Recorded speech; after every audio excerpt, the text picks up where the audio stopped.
Entre 2010 et 2017, le gouvernement du Cameroun a octroyé 400 milliards de francs CFA aux municipalités. Une ressource qui devrait leur permettre d'impulser le développement à la base. Seulement, ce financement est, selon les experts, insuffisant et ne représenterait que 10% du budget de l'État pour une année.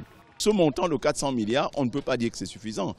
C'est déjà quelque chose parce que par le passé, ce n'était pas ça. Mais on ne peut pas dire que c'est le plus gros montant de rêve qu'une commune devrait avoir pour pouvoir envisager la mise en œuvre sereine de son plan communal de développement. Compte tenu de la difficulté des municipalités à générer les ressources, il importe de l'avis des spécialistes de promouvoir des activités génératrices de revenus.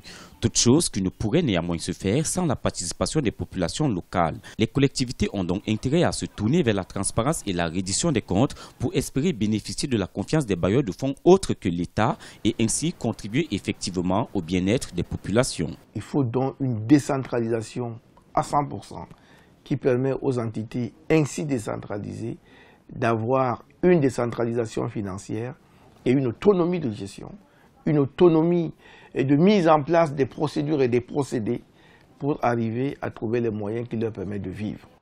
La question du financement du développement local et partant des collectivités locales reste un défi majeur du gouvernement camerounais. S'il est avéré que les pouvoirs publics restent la principale source de financement des 374 communes camerounaises, il importe également de signaler que celles-ci s'autofinancent. Ainsi, un financement adéquat du processus de décentralisation territoriale au Cameroun passerait selon les observateurs par la promotion de la solidarité intercommunale, le renforcement de la fiscalité locale, la redéfinition de la contribution de l'État et la promotion de l'emprunt communal.